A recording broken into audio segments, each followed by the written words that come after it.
అన్నమయ్య జిల్లాలో చిరుత సంచారం కలకలం రేపుతోంది. రాజంపేట రాయచోటి ప్రధాన రోడ్డుపై చిరుత సంచరిస్తోంది. సంచార దృశ్యాలను వాహనదారులు ఫోన్లో చిత్రీకరించారు. ఎస్ఆర్పాలెం, రోళ్లమడుగు ప్రాంతాల్లో చిరుత సంచారం ఉందని అటవీ శాఖ అధికారులు తెలియజేశారు. ప్రజలంతా కూడా అప్రమత్తంగా ఉండాలని వారు హెచ్చరించారు. ఇదే అంశానికి సంబంధించి మరిన్ని డీటెయిల్స్ మా ప్రతినిధి సుధీర్ సిద్ధంగా ఉన్నారు. సుధీర్, చెప్పండి, ప్రస్తుతం అటవీ శాఖ అధికారులు చిరుతను పట్టుకునే ప్రయత్నం ఏమైనా చేస్తున్నారా? అలాగే ప్రధాన రహదారిపై కూడా చిరుత సంచారం అనేది కొంచెం కలకలం రేపుతున్నట్టుగా తెలుస్తుంది. దీనికి సంబంధించి అధికారులు ప్రత్యామ్నాయ చర్యలు ఏమైనా చేపట్టారా?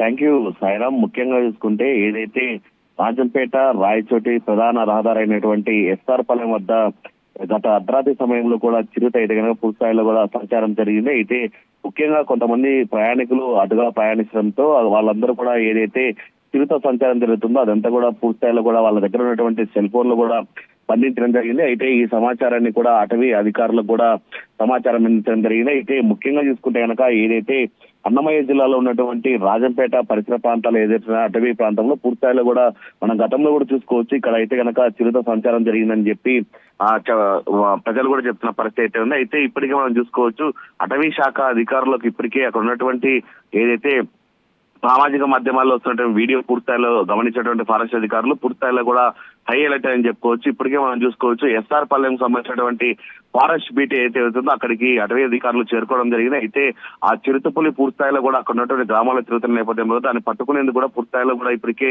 పెద్ద ఎత్తున కూడా అక్కడికి అటవీ శాఖ చేరుకోవడం జరిగింది. అయితే ముఖ్యంగా ఏదైతే ఆ సీసీ కెమెరాలకు సంబంధించినటువంటి కొన్ని ఆ ఫారెస్ట్ కి సంబంధించినటువంటి టెక్నికల్ కెమెరాలను కూడా కొన్ని అమర్చడం జరిగింది. అయితే ఆ చిరుత ఎటు వెళ్తుంది ఏంటి అనే దానిపైన మొదటగా గమనించి దాన్ని పట్టుకునేందుకు కూడా పూర్తిస్థాయిలో పెద్ద ఎత్తున ప్రయత్నం చేస్తామని చెప్పి అటవీ అధికారులు చెప్తున్నారు. అయితే ముఖ్యంగా చూసుకుంటే కనుక ఎవరైతే ఆ ఎస్ఆర్పాలెం మీద వెళ్తున్నటువంటి ఆ స్కూటరిస్ట్ కావచ్చు, అలాగే వాహనదారులు కావచ్చు, వాళ్ళందరూ కూడా రాత్రి వేళల్లో వెళ్తున్న నేపథ్యంలో కూడా ప్రయాణం సురక్షితంగా జరపాలని, అలాగే చిరుత తిరుగుతున్న నేపథ్యంలో కూడా ఎవరు రాత్రిపూట్ల ఇక్కడ ప్రయాణం చేయవద్దని చెప్పి అటవీ శాఖ అధికారులు అయితే చెప్తున్న పరిస్థితి ఉంది. అయితే ఇప్పటికే ఆ చిరుతను పట్టుకునేందుకు కూడా అటవీ శాఖ అధికారులు కూడా ముమ్మరంగా ప్రయత్నం అయితే మనం చేస్తున్నారని చెప్పుకోవచ్చు సాయిరామ్. Thank you Sudheer.